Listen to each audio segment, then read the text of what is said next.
क्या तुमने कभी उस गहरे सूक्ष्म कंपन को अनुभव किया है जो तब उभरता है जब दुनिया की सारी हलचल थम जाती है और तुम्हारे भीतर एक अनकही गूंज उठती है, मानो कोई बिना शब्दों के तुम्हें पुकार रहा हो?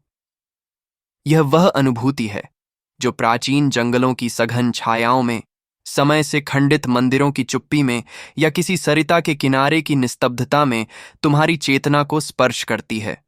ये परियां नहीं जैसी हमने बचपन की कहानियों या सिनेमा की चमकदार छवियों में देखी, नन्हे पंखों वाली, तारों सी धूल बिखेरती, खिलखिलाती बालिकाएं, बल्कि ये उच्च कंपन वाली जीवंत ऊर्जाएं हैं जो हमारी स्थूल दुनिया और ब्रह्मांड के सूक्ष्म रहस्यों के बीच एक सेतु का काम करती हैं। उनका परिलोक, जिसे कभी देवभूमि, फेरी रियल्म या परियों का आलम कहा गया, हमारी दुनिया के समानांतर एक समानांतर सत्य है जो न तो हमारी आंखों से दिखता है, न ही हमारे हाथों से छुआ जा सकता है, पर उसका द्वार हमारे भीतर ही छिपा है। यह कोई कवि की काल्पनिक उड़ान या रंगीन कल्पना नहीं, बल्कि एक ऐसा यथार्थ है जो केवल उसी के लिए साकार होता है जिसने अपने मन को इतना शांत कर लिया हो कि उसकी हर सांस, हर विचार और हर भावना मौन की गहराई में समा जाए। ये परियां पेड़ों की आत्मा में बसती हैं जब पत्तियां हवा के साथ फुसफुसाती हैं। ये जल की लहरों में नाचती हैं जब नदी अपनी कहानी गुनगुनाती है। ये चंद्रमा की किरणों में चमकती है जब रात का आलम अपनी रहस्यमयी चादर बिछाता है। वे हमारी दुनिया में हस्तक्षेप नहीं करती क्योंकि उनकी प्रकृति ही स्वतंत्र और स्वच्छंद है, पर वे उस आत्मा के सामने प्रकट हो सकती हैं जो पूर्ण श्रद्धा, प्रेम और समर्पण के साथ अपने भीतर की गहराइयों में उतरती है। चाहे वह कोई साधक हो, कोई निश्चल बालक हो या कोई ऐसा प्रेमी जिसका हृदय मौन की भाषा बोलता हो। इस विचार को पश्चिमी साहित्य में भी देखा जा सकता है, जैसे कि J.M. बैरी की प्रसिद्ध पुस्तक पीटर पैन में, जहां परियां, विशेष रूप से टिंकर बेल, केवल उन लोगों के लिए वास्तविक हैं जो उनकी मौजूदगी पर विश्वास करते हैं। यह विश्वास ही वह चाबी है जो परिलोक के द्वार खोलता है। बैरी ने परियों को न केवल जादुई प्राणी के रूप में चित्रित किया, बल्कि उन्हें मानव विश्वास और कल्पना की शक्ति का प्रतीक बनाया, जो यह दर्शाता है कि परियां केवल बच्चों की कहानियों तक सीमित नहीं हैं, बल्कि वे उस सूक्ष्म सत्य का हिस्सा हैं जो हमारी चेतना के साथ तालमेल बिठाता है। इसी तरह भारतीय परंपराओं में, जैसे कि वेदों और पुराणों में, अप्सराएं और यक्षिणियां परियों के समान हैं। वे प्रकृति की शक्तियों का प्रतीक हैं जो तब प्रकट होती हैं जब मनुष्य अपनी चेतना को शुद्ध और सन्नादित करता है। वे न तो डराने आती हैं, न ही अपनी उपस्थिति को उजागर करने के लिए, बल्कि एक गूढ़ स्मृति को जागृत करने के लिए कि तुम सिर्फ हार्ड मांस का पुतला नहीं, बल्कि एक ऐसी चेतना हो जो उस उच्च कंपन तक पहुंच सकती है जहां परियां निवास करती हैं।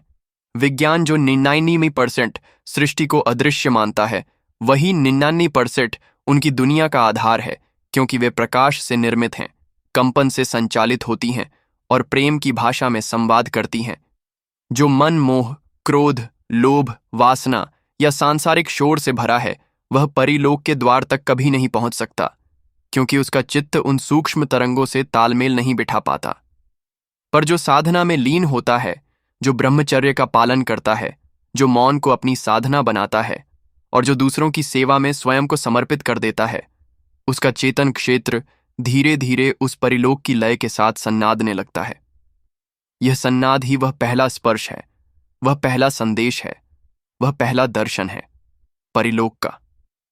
परियां तुम्हारे जीवन में तब प्रवेश करती हैं जब तुम अपने अहंकार को भूलकर अपने भीतर की शुद्ध ऊर्जा को जागृत कर लेते हो। वे तुम्हें कुछ देने नहीं आती, न धन, न वैभव, न सांसारिक सुख। वे तो तुम्हें उस प्राचीन सत्य की याद दिलाने आती हैं कि तुम्हारा मूल भी उसी प्रकाश से बना था जिससे उनकी सृष्टि हुई थी। तुम्हारी आत्मा भी कभी उसी लोक से उतरी थी और इस मानव जीवन में उसने उसी लोक में लौटने का एक गहरा संकल्प लिया था। वे तुम्हें यह सिखाती हैं कि यह जीवन केवल जीविका कमाने, सुख भोगने या सांसारिक उपलब्धियों का पीछा करने के लिए नहीं है, बल्कि उस सूक्ष्म यात्रा का हिस्सा है जो तुम्हें तुम्हारे मूल की ओर ले जाती है।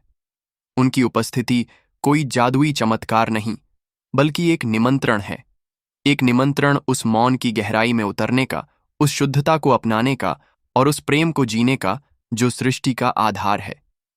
जब तुम अपने भीतर की अशांति को शांत करते हो, जब तुम अपने विचारों को सरल करते हो और जब तुम अपने हृदय को प्रेम और करुणा से भर देते हो, तो तुम्हारा चित्त उस कंपन तक पहुंचने लगता है जहां परिलोक का द्वार खुलता है। और तब शायद एक दिन जब तुम एकांत में बैठे हो, आंखें बंद किए, अपने भीतर की तरंगों को सुन रहे हो, तुम्हें एक हल्का सा स्पर्श महसूस हो, किसी पंख की तरह, किसी हवा की फुसफुसाहट की तरह या किसी चांदनी की किरण की तरह। वह स्पर्श तुम्हें बताएगा कि तुम अकेले नहीं हो। वह स्पर्श तुम्हें याद दिलाएगा कि तुम उस सृष्टि का हिस्सा हो जो दिखाई देती दुनिया से कहीं अधिक विस्तृत, कहीं अधिक जीवंत और कहीं अधिक पवित्र है। यह विचार विश्व साहित्य में भी गूंजता है।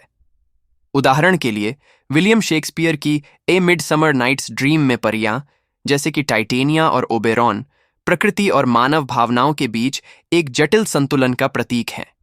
वे न केवल जादुई प्राणी हैं, बल्कि मानव चेतना और प्रकृति के बीच की उस अदृश्य कड़ी को दर्शाते हैं जो केवल गहरे आत्मचिंतन और विश्वास के माध्यम से अनुभव की जा सकती है। शेक्सपियर ने परियों को एक ऐसी शक्ति के रूप में चित्रित किया जो मानव जीवन को प्रभावित करती है, पर केवल तभी जब मनुष्य अपने भीतर की अराजकता को शांत करता है। ये ठीक वही संदेश है जो भारतीय परंपराओं में अप्सराओं और यक्षिणियों के माध्यम से मिलता है कि परिलोक का द्वार तभी खुलता है जब तुम अपने भीतर की शुद्धता और मौन को अपनाते हो। वह क्षण तुम्हारा द्वार बन जाएगा परिलोक की ओर, जहां हर चीज जीवित है, हर सांस एक प्रार्थना है, हर मौन एक संवाद है और हर हृदय एक मंदिर है। इसलिए अगली बार जब तुम रात के सन्नाटे में किसी वृक्ष की छांव में या किसी झरने की कलकल के पास बैठो, तो अपने भीतर झांकना, अपने श्वास को धीमा करना, अपने मन को शांत करना और अपने हृदय को खोल देना। हो सकता है उस पल में पर्दे के पार से कोई हल्का सा कंपन तुम्हें छू ले और तुम्हें ले जाए उस लोक में जहां परियां नहीं, बल्कि तुम्हारी अपनी आत्मा तुमसे मिलने आए, तुम्हें बताने के लिए कि तुम हमेशा से उसी प्रकाश का हिस्सा थे, उसी कंपन का अंश थे और उसी प्रेम की अभिव्यक्ति थे। यह यात्रा केवल तुम्हारी नहीं, बल्कि हर उस आत्मा की है जो अपने भीतर की गहराइयों में उतरकर उस अनंत सत्य को खोजती है जो परिलोक का आधार है, प्रकाश, प्रेम और मौन। परिलोक कोई कहानी नहीं, वो एक सूक्ष्म यथार्थ है जो केवल उन्हें दिखाई देता है जो अपने भीतर की आंख खोल लेते हैं। अगर ये रहस्य तुम्हारे भीतर कुछ हिला गया हो तो वीडियो को लाइक करें, कमेंट में लिखें, मैं अपने भीतर के परिलोक को जानना चाहता हूं, और इस डिवाइन रहस्य को दूसरों तक भी पहुंचाएं। हम मिलेंगे अगले रहस्य के साथ। तब तक के लिए अपने मन को मौन करें और आत्मा की आवाज सुनें। मिस्टिक डिकोड में फिर होगी अगली यात्रा, एक और छुपे हुए सत्य की ओर।